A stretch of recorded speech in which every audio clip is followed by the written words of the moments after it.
das Crônicas, um texto muito conhecido, capítulo de número 7. Segundo livro das Crônicas, capítulo de número 7.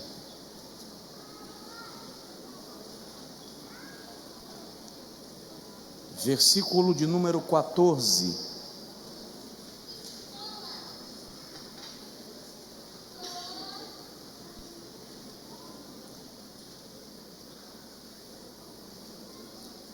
Todos encontraram? Podem dizer amém? Amém. E se o meu povo, que se chama pelo meu nome, se humilhar e orar, e buscar a minha face, e se converter dos seus maus caminhos, então eu ouvirei dos céus, perdoarei os seus pecados e sararei a sua terra. Diga comigo, Senhor, fala comigo. Amém. Podem sentar, amados, por favor.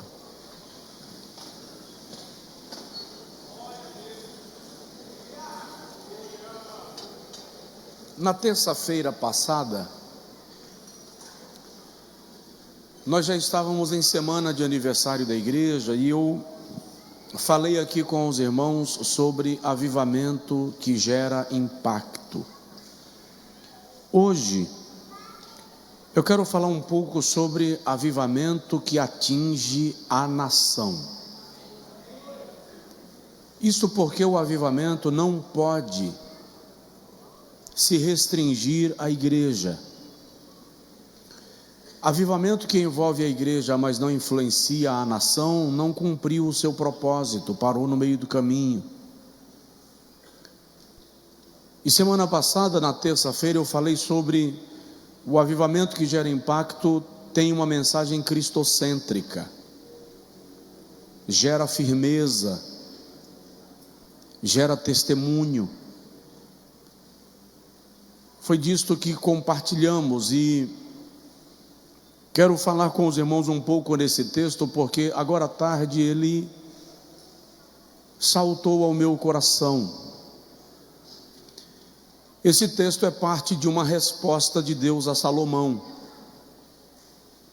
Quando Salomão inaugura o templo em Jerusalém, na sua magnitude, glória, esplendor, riqueza, Salomão ora, dedicando a casa ao Senhor, e o Senhor começa a falar com Salomão sobre o que ele haveria de fazer em resposta àquele ato de consagração, de adoração e de honra ao seu nome. E no meio desta resposta divina ele diz: se o meu povo, que se chama pelo meu nome, se humilhar e orar, e buscar a minha face, e se converter dos seus maus caminhos, então eu os ouvirei desde os céus, perdoarei os seus pecados e sararei a sua terra. O Senhor está declarando, por mais radical que pareça ser, que a cura de uma nação passa pelo avivamento da sua igreja. Uma igreja sarada será agente de milagres na nação onde ela está instituída. Começa por nós. Quando Abacuque orava acerca de Jerusalém, e ele declara: ouvi, Senhor, a tua palavra, e estou apavorado. Abacuque acrescenta: aviva, ó Senhor, a tua obra no meio dos anos. Capítulo 3, versículo 2. No meio dos anos, torna conhecida. Na tua ira, lembra-te da misericórdia. Tanto nos dias de Salomão quanto nos dias de Abacuque, o clamor é para que a obra de Deus seja revitalizada, renovada, avivada, restaurada. É óbvio, e nós precisamos entender que a palavra avivamento vem de um radical: avivar, reanimar, renovar, trazer à vida aquilo que está em estado de morte, despertar aquilo que está em estado de dormência ou de demência. No texto bíblico, talvez o maior exemplo de avivamento, ou pelo menos o exemplo mais clássico, seja o da visão de Ezequiel no capítulo 37, quando Ezequiel tem a visão de um vale de ossos secos, e ele diz que aqueles ossos estavam sequíssimos, e o Senhor diz a Ezequiel: profetiza a esse vale de ossos secos e diz-lhe a minha palavra. E Ezequiel diz: e eu profetizei, e enquanto eu profetizava houve um ruído forte, porque a palavra profetizada vai gerar movimento, vai gerar algo como resultado do seu bradar, do seu agir, do seu falar. E Ezequiel declara que cada osso se moveu do seu lugar e se encaixou ao seu osso, e veio carne, e veio nervos, e veio pele. Porém o estado agora não é muito melhor do que o anterior, porque carne sem vida vai entrar em estado de decomposição, vai cheirar mal. Por isso que sem demora o Senhor diz a Ezequiel: agora profetiza ao Espírito, e diz: vem, ó Espírito dos quatro ventos, e entra nesses corpos, para que vivam.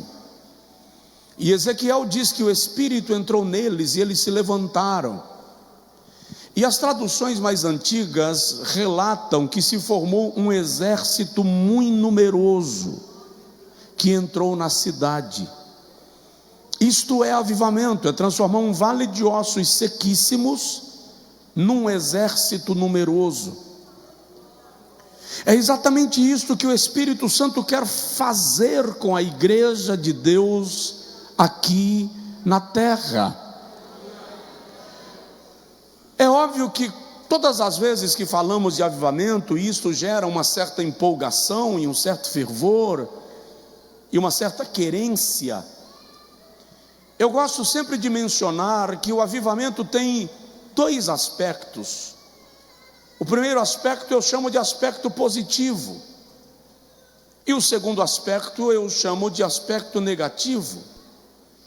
E você vai me perguntar: e pode haver aspecto negativo no avivamento, pastor? E eu te direi: depende da perspectiva. O que é o aspecto positivo do avivamento?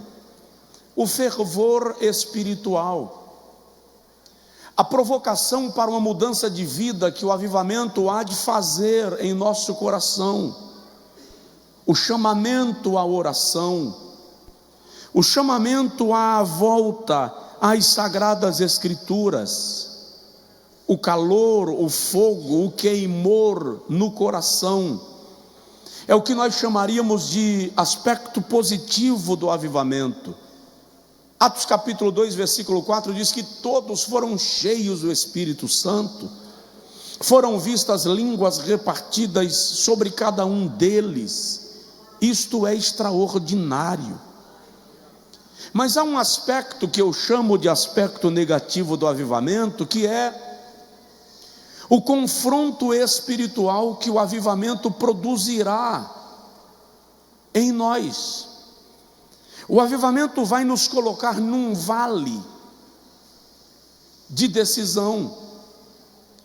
O avivamento vai exigir que nós definamos o que queremos: servir a Deus ou servir aos ídolos, ser igreja ou ser mundo, ir para o céu ou ir para o inferno.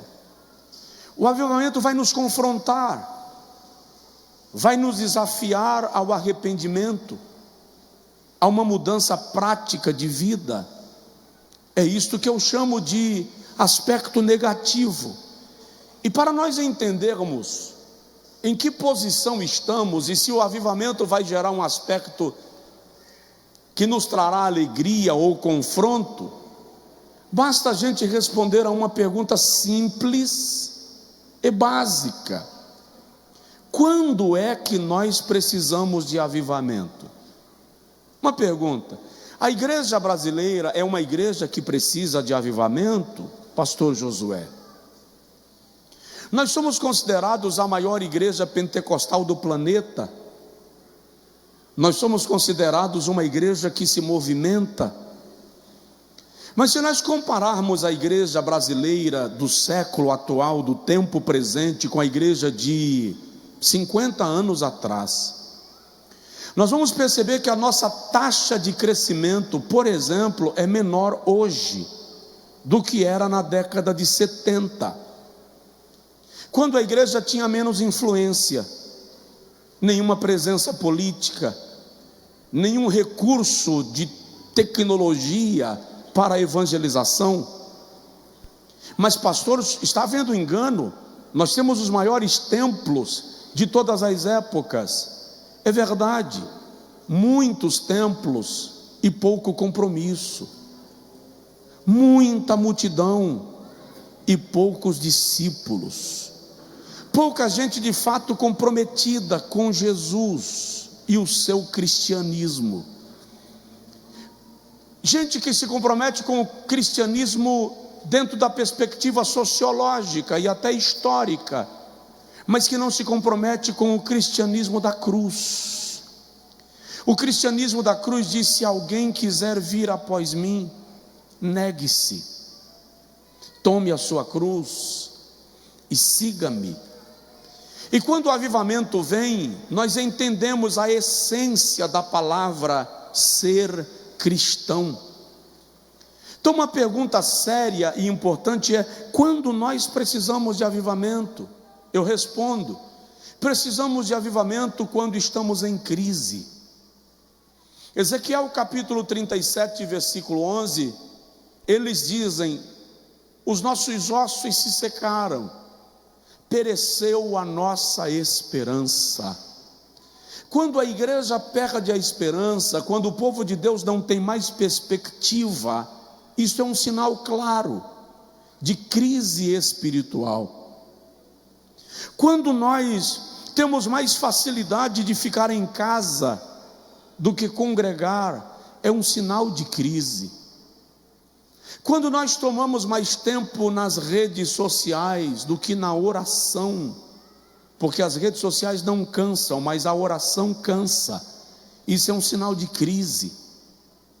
Quando nós temos mais facilidade de ler bobagens, sem conteúdo prático para a vida cristã, do que ler as sagradas escrituras, nós estamos em crise.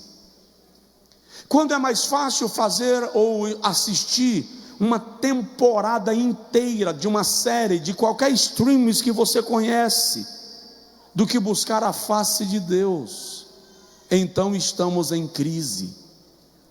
Tem gente que consegue fazer maratona de séries e não consegue fazer maratona de oração. Consegue ir para uma academia e ficar 2 horas levantando peso, cumprir rigorosamente a dieta do nutricionista, mas não consegue meia hora de jejum e consagração para a sua vida espiritual. Quando estas coisas acontecem, então nós compreendemos que o homem está querendo se tornar mais importante do que o Criador, que o aspecto físico ganha mais atenção do que o aspecto espiritual. E eu não estou condenando nenhum dos atos que eu mencionei. Eu estou mencionando que aquilo que é espiritual deve ter primazia, deve ter prioridade, deve ser o primeiro lugar na nossa vida. Nós precisamos de avivamento quando nos afastamos dos mandamentos do Senhor. Precisamos de avivamento quando a Bíblia é um incômodo, quando o que a Bíblia diz é chato demais para ser cumprido. Precisamos de avivamento quando pregadores que deveriam pregar a Bíblia dizem que a Bíblia é ultrapassada, que ela precisa ser reescrita, que ela já não atende à perspectiva da sociedade na qual estamos. Esse é um claro sinal de que precisamos de avivamento. Precisamos de avivamento quando o nosso coração se divide entre o santo e o profano. Quando o nosso coração se divide entre agradar a Deus e agradar ao mundo e o seu sistema. Precisamos de avivamento quando os profetas morrem, quando já não se prega com caráter profético, quando a mensagem ganha mera característica de spa, massagem do ego, elogios para corações que gostam do pecado e se satisfazem nele. Precisamos de avivamento quando corrigir a nossa trajetória incomoda, porque continuar do jeito que estamos é bom, afinal de contas Deus não é tão radical. Precisamos de avivamento quando ignoramos que o amor de Deus não nega a sua justiça, quando não entendemos que a graça não omite o juízo. Precisamos de avivamento quando não compreendemos que o amor em sua prática precisa se tornar evidente na nossa geração. Então você se pergunta: precisamos de avivamento? Sim ou não? Mas o que é avivamento de fato?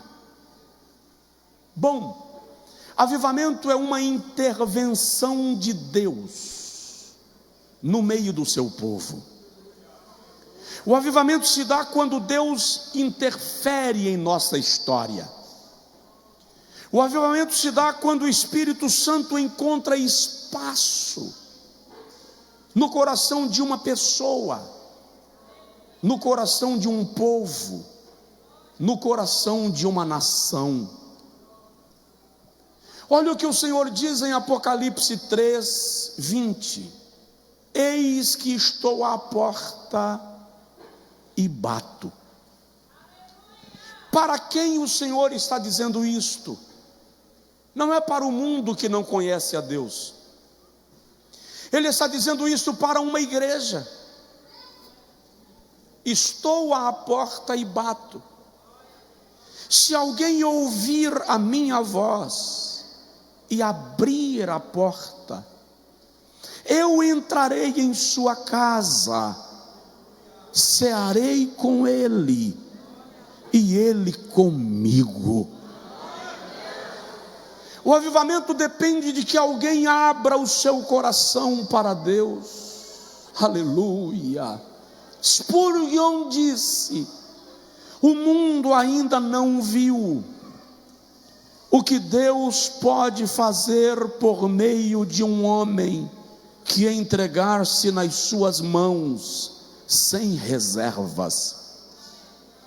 Golias disse: não precisa haver uma guerra entre dois exércitos, se houver entre vós um homem capaz de lutar comigo e vencer, os filisteus estarão subjugados a vós.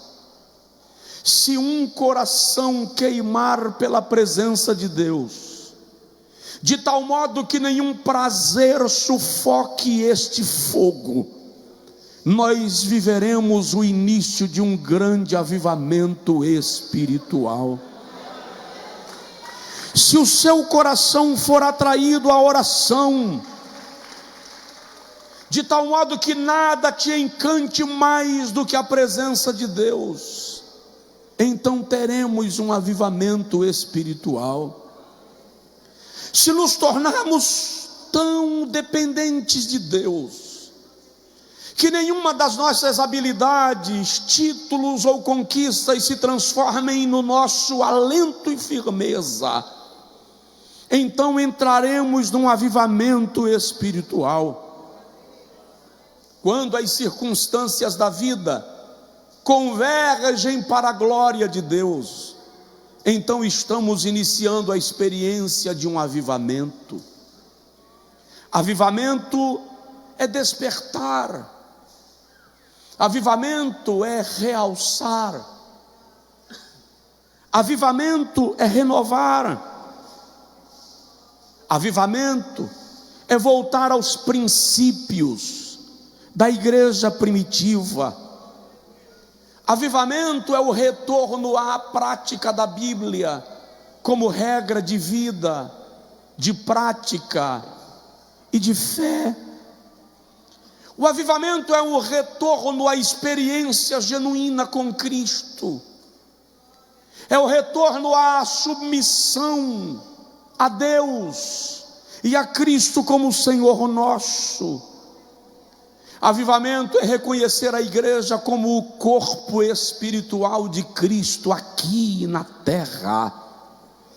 Avivamento é saber que a igreja é o único povo com quem Deus trata de maneira direta e específica. Avivamento é o retorno à comissão e de pregai. Quando a igreja evangeliza, ela está vivendo avivamento. Quando a igreja ganha almas, ela está vivendo avivamento. Quando a igreja não se contenta com a sua estrutura física, mas busca robustecer a sua experiência espiritual, isto é avivamento. Avivamento é o reaparecimento da igreja como agência de Deus. Estou buscando uma frase aqui e agora encontrei do Arthur Wallis. Ele diz que o avivamento é a intervenção divina no curso normal das coisas espirituais. E acrescenta que o avivamento é o desnudar do braço de Deus, operando com extraordinário poder no meio dos santos e dos pecadores. No avivamento do país de Gales, as pessoas passavam nas ruas e simplesmente eram atraídas ao templo e entravam, atraídos pelo poder da presença de Deus. No avivamento do Reino Unido, que foi conduzido, encabeçado, não sei se esse é o termo, através dos irmãos Charles Finney, John Wesley e outros, diz a história que quando o culto terminava, as pessoas saíam nas ruas, indo para casa, falando em línguas no meio das avenidas, tocadas pelo poder e pela presença de Deus. No grande avivamento da Argentina, nos anos 70, hospitais se esvaziaram. As pessoas eram simplesmente curadas, levantavam dos seus leitos, arrancavam os acessos e saíam dos hospitais dando glórias a Deus e celebrando o nome de Jesus. No avivamento das ilhas Fiji, até a agricultura sofreu alteração. Os frutos da terra eram maiores, a colheita era mais ampla. No grande avivamento da América Latina, bares se fechavam, prostíbulos eram transformados em igrejas, alcoólatras levantavam das calçadas e entravam nas igrejas entregando sua vida a Jesus sem precisar de apelo. Se nós pensamos que a igreja brasileira já vive um grande avivamento, precisamos ler um pouco mais sobre o que um avivamento gera. Ele impacta a nação, influencia a sociedade, provoca governos, atrai a presença de Deus para a casa.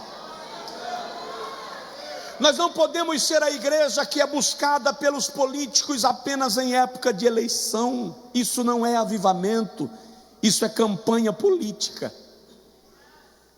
Enquanto os nossos governantes só vierem nos visitar em busca dos nossos votos, eles olharão para nós depois como meros fanáticos e instrumentos dos seus interesses. Quando a igreja compreender o que é avivamento, eles governarão dependendo da oração da igreja. Eles pedirão conselhos de líderes espirituais, porque entenderão que esses têm uma palavra. Quando a igreja estiver em avivamento, não nos encostaremos no prefeito, no governador ou no presidente em busca de favor, porque eles não têm favores a nos dar. Eles precisam do favor da graça de Deus que opera através da igreja. É isto que a igreja tem que entender. Aleluia. Não é a igreja que deve ir em busca deles, são eles que precisam vir em busca da igreja. Por quê? Porque não há nenhuma autoridade espiritual na terra que seja mais elevada do que a autoridade que Cristo depositou sobre a sua igreja. Você entendeu? Provoca o irmão do seu lado e diz para ele: você é uma autoridade espiritual.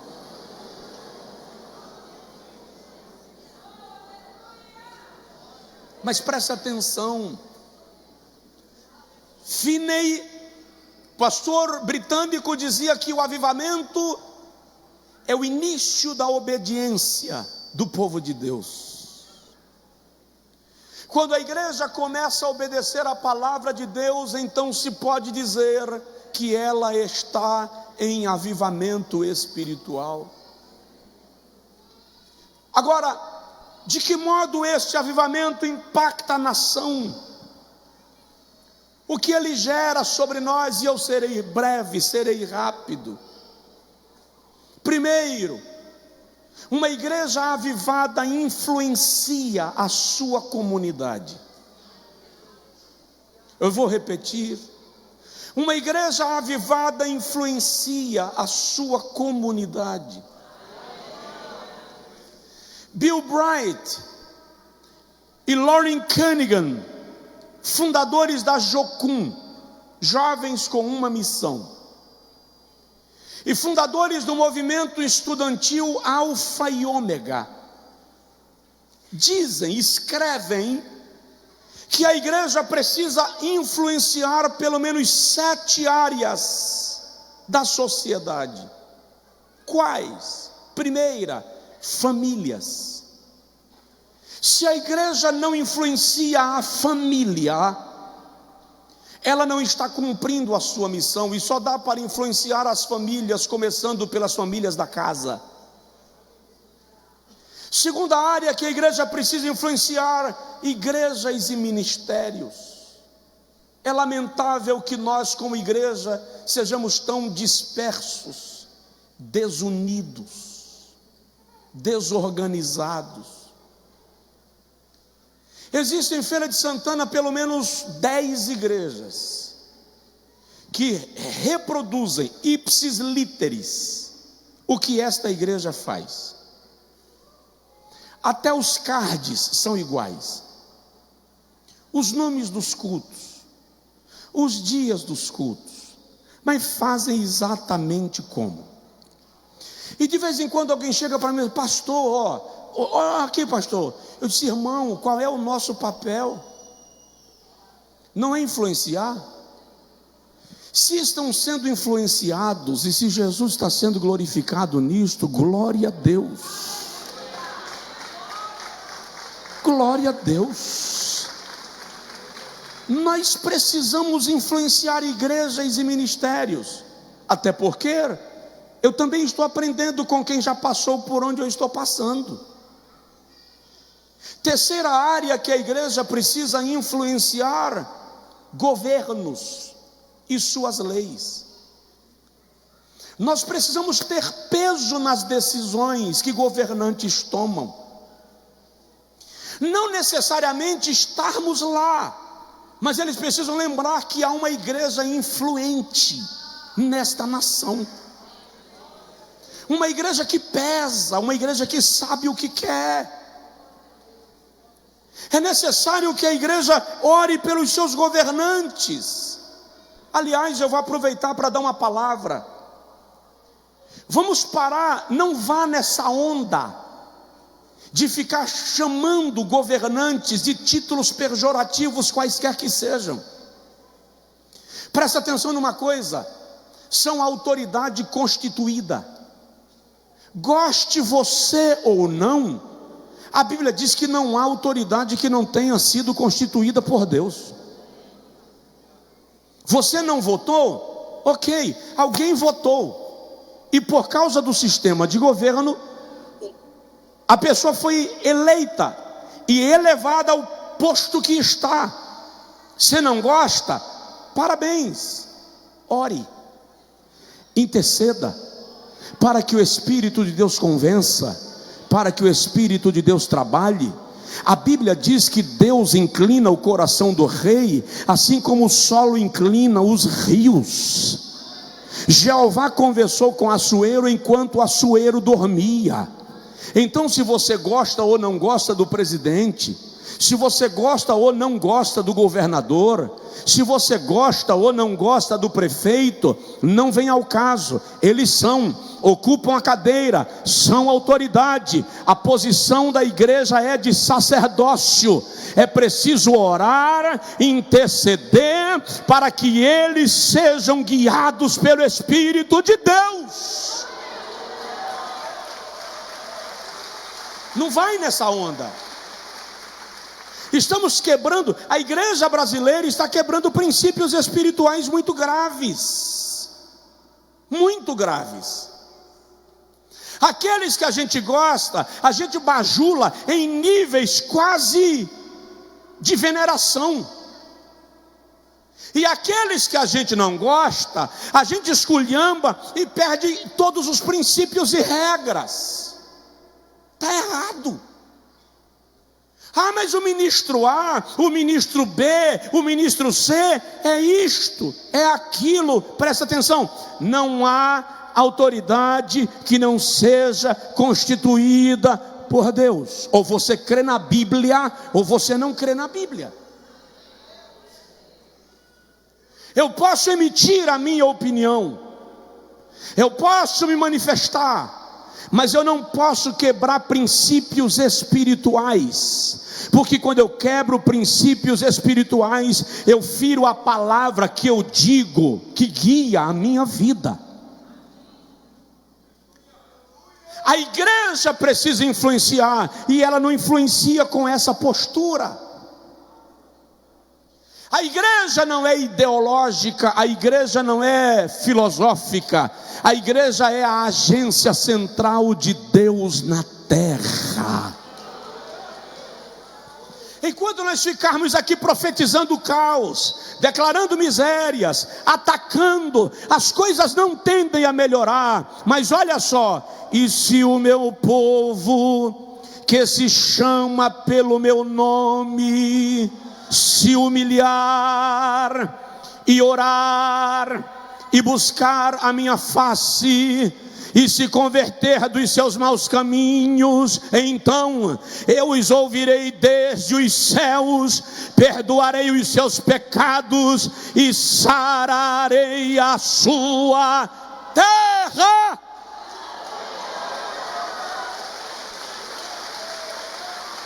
A cura do Brasil passa pela igreja. A restauração do Brasil passa pela igreja. Mas em vez de sacerdócio e intercessão, nós estamos assumindo a posição de direita ou de esquerda. Olha para o pastor, você não é de direita, você não é de esquerda, você é do céu. E enquanto cidadão, você é brasileiro. Ore pelo Brasil. Ore pelo Brasil.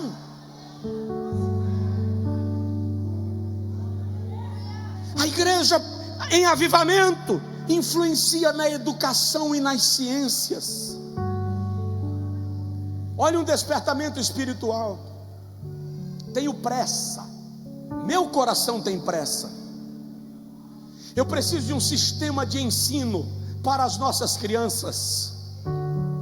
Eu preciso de um sistema de ensino para os nossos adolescentes. Estou falando da igreja.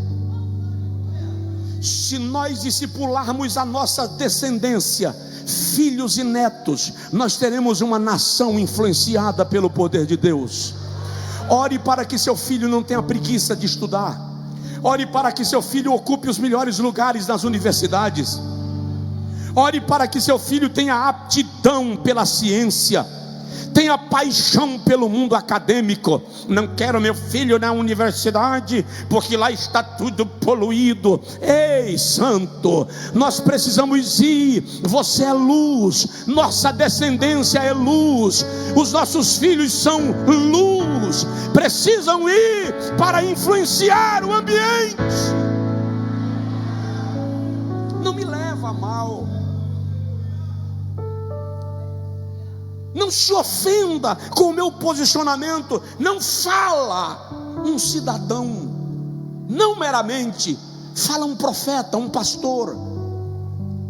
A igreja precisa tomar uma posição de igreja. Eu fui candidato a um cargo, não fui eleito, também não entrei em depressão, nem me senti derrotado. A igreja que eu sou pastor não virou comitê político. O púlpito que eu prego não virou palanque, porque igreja não é curral eleitoral. Igreja é rebanho comprado com o sangue de Jesus e pago pelo sangue que Ele derramou na cruz do Calvário. Eu quero que você entenda que o nosso papel hoje, igreja brasileira, o papel da igreja é de sacerdócio. Eu já vou parar, mas precisamos influenciar.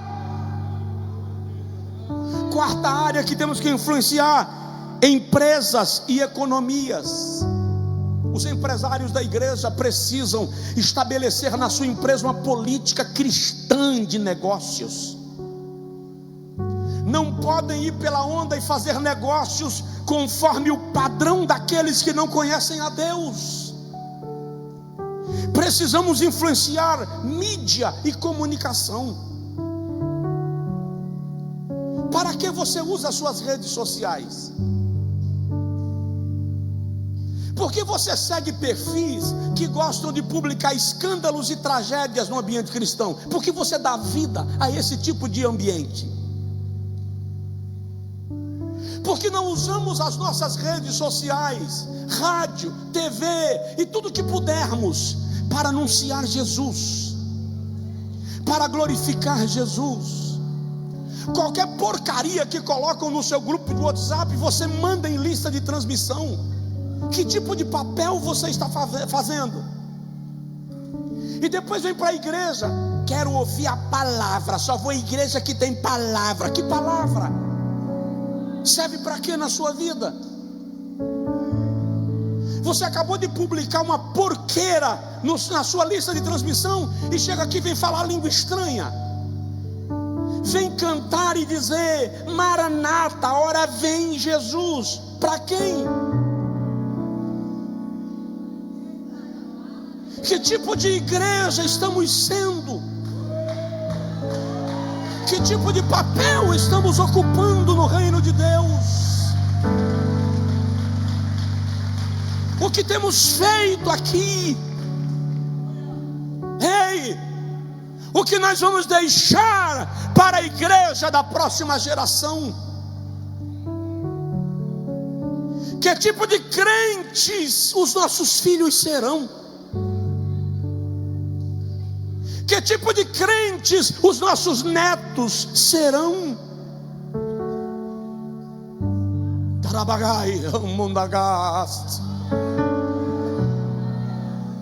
Que modelo de igreja estamos estabelecendo para a próxima geração? Como as autoridades olham para nós? Não importa se gostam de nós ou não. Eles precisam olhar para a igreja e não ver um bando de fanático, iludido, desenfreado, massa de manobra, cliente de igreja.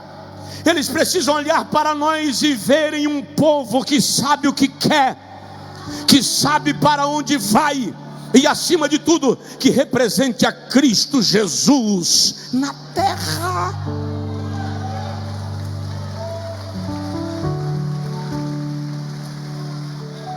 Precisamos, a sétima área que nós devemos influenciar: artes e entretenimento. Cadê os grupos de coreografia, teatro, produção de cinema, com tantos talentos na igreja, e nós não influenciamos a partir das artes e do entretenimento? Qual é o nosso problema? Que tipo de igreja somos? E quer saber o que me arrepia? É ouvir alguém se contentar que a igreja brasileira é a igreja mais avivada do mundo. Nós nos tornamos meros religiosos, religiosos adoecidos. Ei, ser radical é uma coisa, ser extremista é outra. A palavra radical se diz daquele que tem raiz. A igreja deve ser radical. Mas nós estamos vivendo um extremismo evangelicalizado, que se alguém discordar de nós, nós amaldiçoamos. Se alguém for contra a nossa opinião, nós lançamos no inferno. Nós estamos vivendo um extremismo evangelicalizado tão absurdo, que há alguns grupos que a gente não consegue mais evangelizar. Por quê? Porque eu sou igreja, porque eu vou morar no céu e o outro vai para o inferno. Sério? E o papel da igreja é lançar alguém no inferno, ou resgatar da morte aqueles que são condenados à perdição? Desculpa, eu falo isso com preocupação. Por que eu falo com preocupação? Porque eu sei que muitos entre nós se incomodam com o que eu estou falando. Porque eu sei que muitos dentre nós, evangélicos, cristãos, líderes, pastores, vão se ofender com o meu discurso. Só que eu preciso que você entenda: nós somos despenseiros da graça, nós somos agentes da reconciliação. Ei, nós representamos Deus. Nós precisamos, como igreja, viver, e já paro, um avivamento espiritual que nos leve a compreender que, como igreja, o nosso papel é de ponte e não de barreira.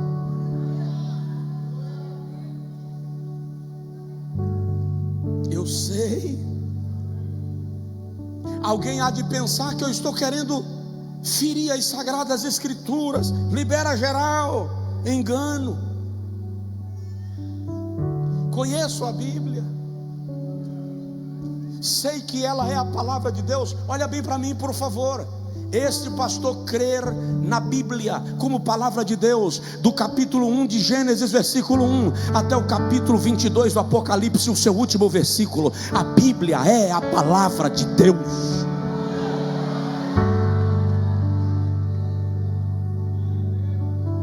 O que eu quero é que a igreja entenda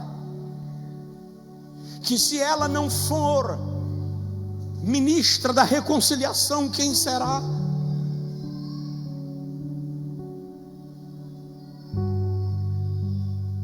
Ouço falas nossas, ouço pastores falando coisas, ouço profetas profetizando coisas em nome de Deus, que me arrepiam o espírito, o coração, porque eu vejo que nós estamos lançando sentenças, sem levar a mensagem da esperança. Estamos quase numa inquisição evangélica.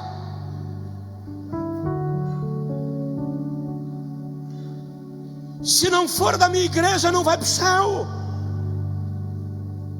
Se não for da minha denominação, não é salvo. Se não concordar com o que eu prego, já está condenado.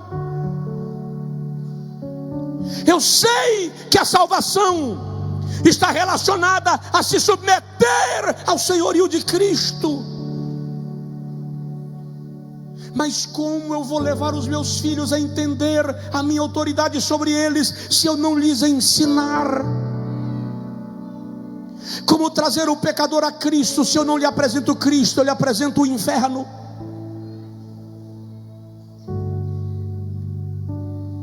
Eu vou mudar de assunto. Mas o Espírito de Deus me diz que a igreja precisa voltar à palavra e pregar a Bíblia.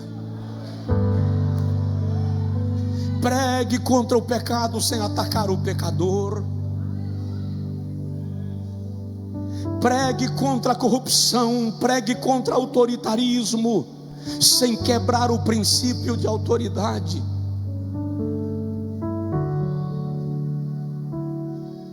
Seja profeta, mas não esqueça que Samuel respeitou Eli, Moisés respeitou o Faraó, e Faraó era um líder profano.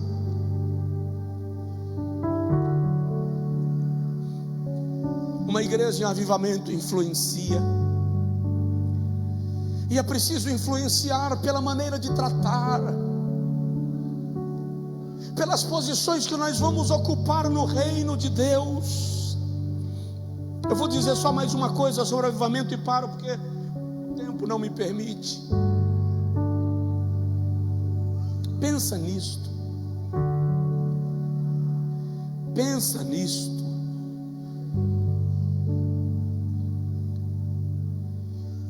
É triste, mas já preguei sobre assuntos que eu tive medo de ser atacado de fora para dentro.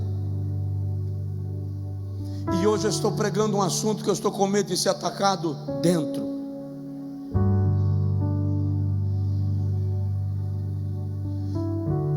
Mas chega dessa religiosidade imbecil. A igreja precisa se comportar como noiva do Cordeiro. Você e eu precisamos nos comportar como sacerdotes. Nós estamos no dia 9 de julho. Quantos este ano já ficaram pelo menos uma noite inteira de oração, chorando, derramando a alma e gemendo pela nação? Quantos já se curvaram às 18 e levantaram às 6 da manhã com os joelhos entrevados, o corpo dormente, o coração alquebrado e os olhos inchados, orando pelo país? Quantos? É uma pergunta. Quantos de nós já abdicou uma semana do prato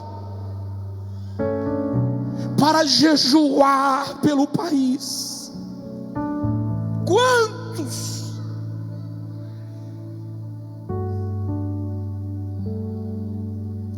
Quantos de nós já acompanhou os movimentos que ocorrem no país, chorando em lágrimas por eles.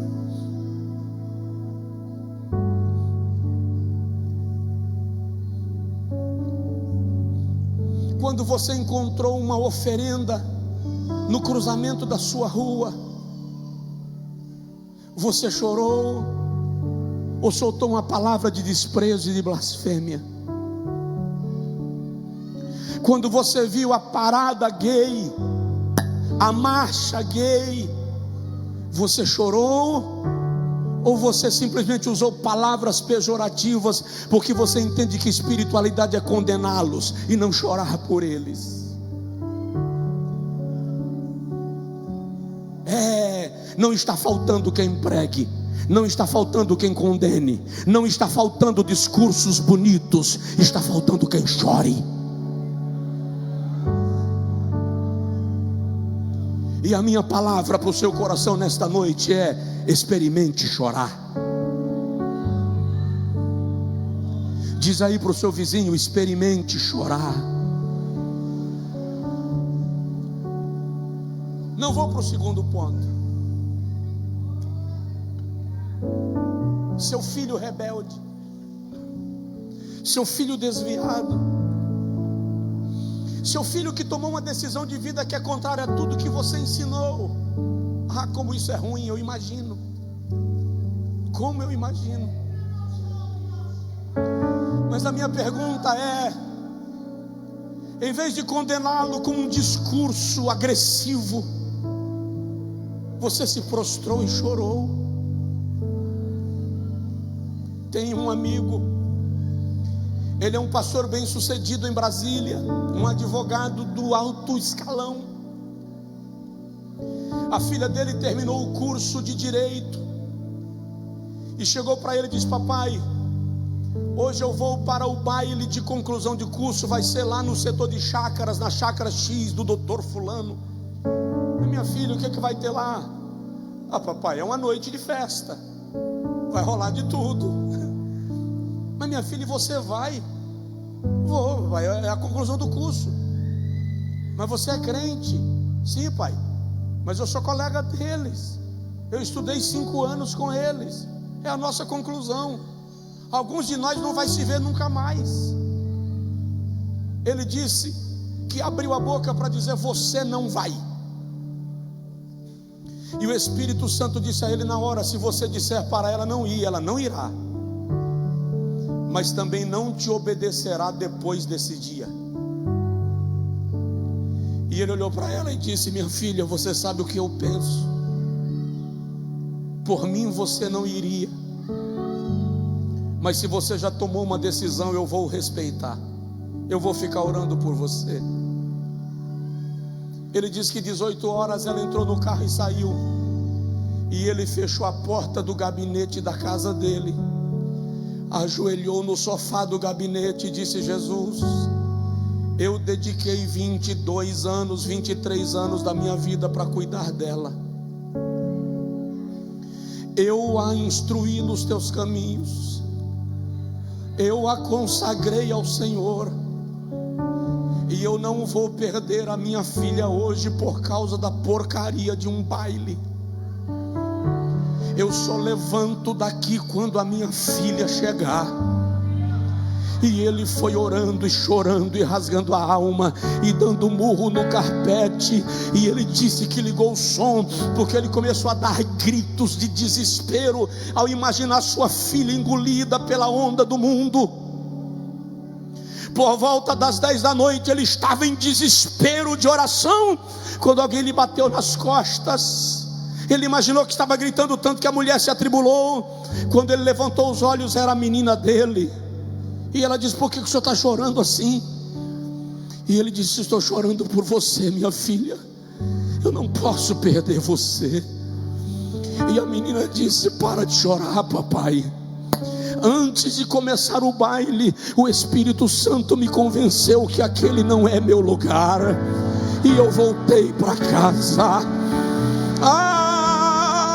Experimente chorar.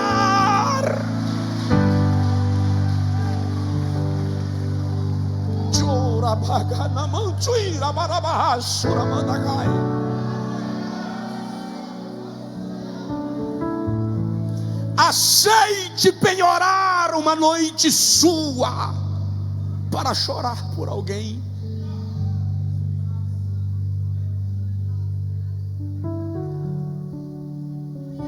Se coloca de pé, por favor. A tua maio suriamampu fastei cai lebagai harabagona masu e abadagada begacerehas. Aceite sacrificar a sua refeição algumas vezes em função do seu filho, em função do seu neto, em função do seu sobrinho.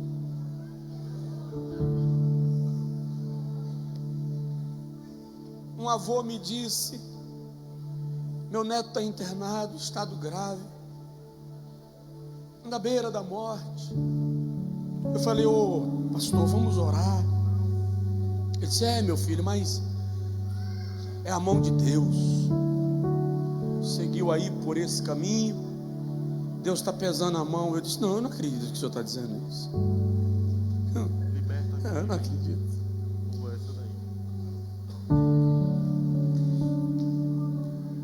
Irmãos, eu, Josué Brandão Amorim,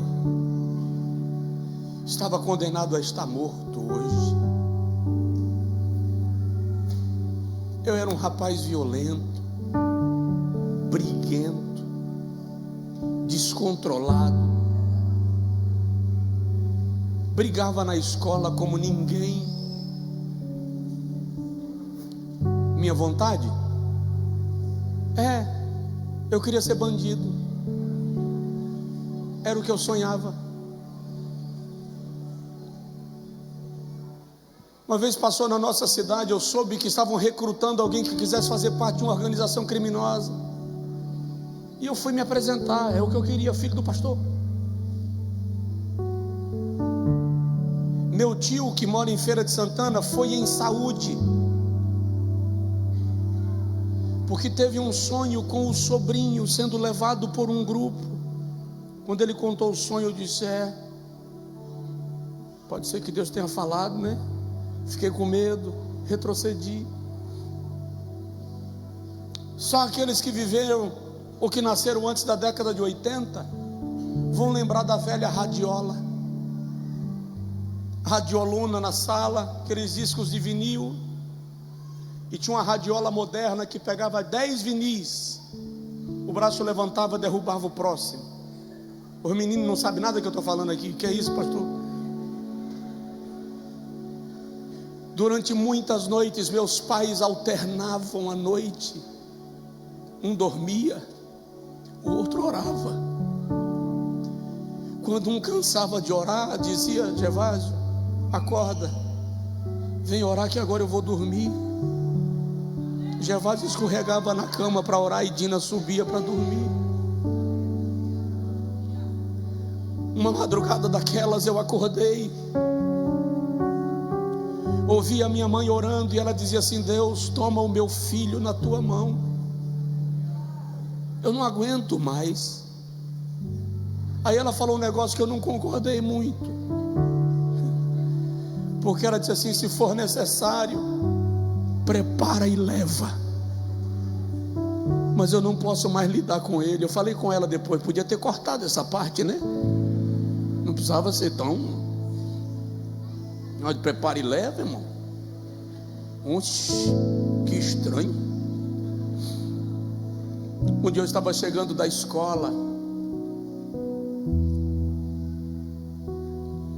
meus pais estavam orando com a irmã Neném. Ela já dorme no Senhor. Ninguém me viu. Quando eu fui entrando pelo corredor, o Senhor tomou a irmã Neném em profecia e disse assim: minha serva, eu ouvi a tua oração e eu contemplei a lágrima que vocês têm derramado pelo vosso filho. eu vou tomar o vosso filho na minha mão e vou amassá-lo como o oleiro amassa o barro, e vou fazer dele vaso para a glória do meu nome. Por que eu estou dizendo isso? Para te declarar: há jeito para o teu filho, há jeito para a tua filha, há jeito para o teu marido, há jeito para a tua esposa. Ah, pastor, se eu soubesse, eu estou passando um perrengue. Eu quero ver quem é o macho que aguenta uma mulher que coloca o joelho no chão e coloca ele debaixo do joelho e diz assim: Jeová, ou o Senhor me aperta ou aperta ele, mas eu só levanto daqui quando o Senhor der um sinal, saculeja, mexe. Eu quero ver. Conheço um homem que foi integrante do Comando Vermelho. Hoje ele é pastor. A mãe dele orava tanto por ele que as marcas do joelho estavam no tapete do lado da cama.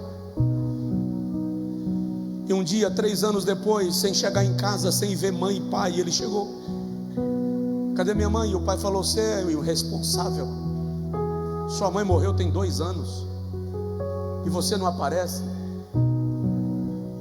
Ele ficou tão chateado com a morte da mãe que ele disse para o pai: então eu não quero viver, eu estava vivo porque minha mãe orava por mim. E ele testemunha que ele entrou na cozinha e encontrou um veneno de rato, encheu o copo e decidiu morrer na cama da mãe. E ele entrou no quarto com o copo de veneno e ajoelhou no tapete que a mãe orava para ingerir o copo de veneno. Quando ele ajoelhou, ele começou a chorar, e chorar, e chorar, e chorar, e chorar, e chorar, e começou a dar glória a Deus e dizer aleluia. E aí foi batizado com o Espírito Santo, jogou o copo de veneno para o lado, aceitou Jesus como Salvador. É um pastor que testemunha, que canta, que louva, que engrandece o nome de Jesus. O que eu estou dizendo é: experimente chorar.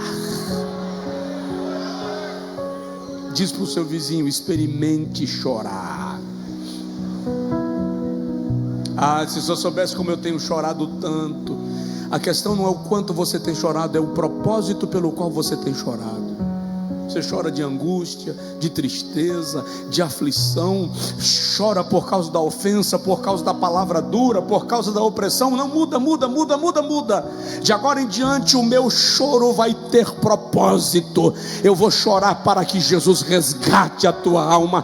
Eu vou chorar para que Jesus te liberte. A igreja brasileira, e eu encerro, a igreja brasileira precisa chorar pelo Brasil.